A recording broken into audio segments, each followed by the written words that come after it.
حامیان حقوق و حقوق شناسان در روسیه از لطوکوب شدن مهاجران در بازداشتگاه موقتی سخرا و بانگ اضطراب میزنند. اساساً در این مرکز مهاجران نگهداری میشوند که به حقوق ویرانکنی مأموری متهم شدند. برای مثال راه را نادرست عبور کردند. قبل از همه باید گفت که این مهاجران را با سبب و بی سبب میزنند. جلالوف در این باره با تفصیل نقل کرد. تقریبا همه باشندگان این مرکز مورد لطوکوب قرار میگیرند.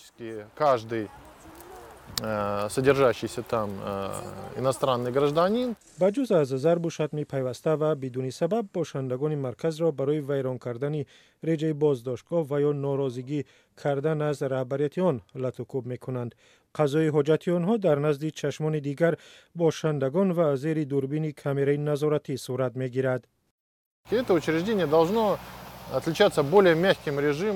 این مؤسسه در قیاس با دیگر بازداشتگاه‌های معمولی باید رژیمی سبکتر داشته باشد. اما متاسفانه شرایط نگهداری در آن بدون مبالغه به لاگرهای استالینی شباهت دارد. یعنی غیر انسانی است.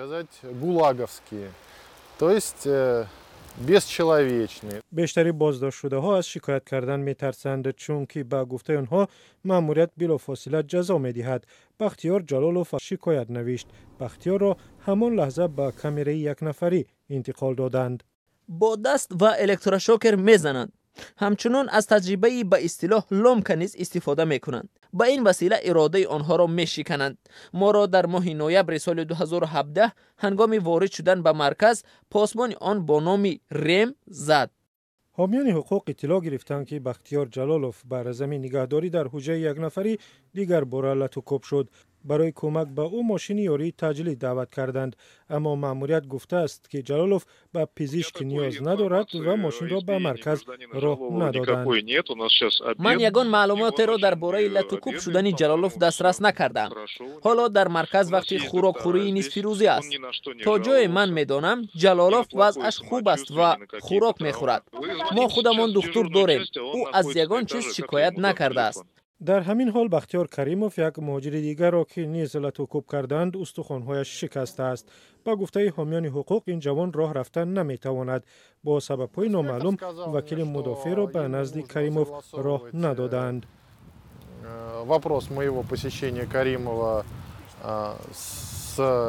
با من گفتند که باید این مسئله با رهبریت هماهنگ کرده شود.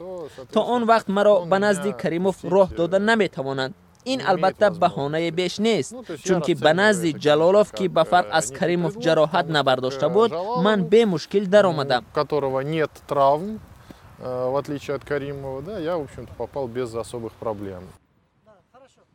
قهرمان دیگری ما خواهش کرد از او نام نبریم، چهرهش را نشان ندهیم.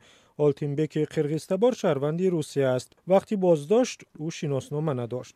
کارمندان ملیسا در پروتکل به او نام دروغین را نوشتند. دادرس هنگام بررسی پرونده آلتینبک را به مرکز سخرا فرستاد. او نیز به مثل دیگر بازداشت شدگان مورد بدرفتاری قرار گرفت. اکنون آلتینبک تلاش دارد که بدرفتاران طبق قانون جواب بگویند.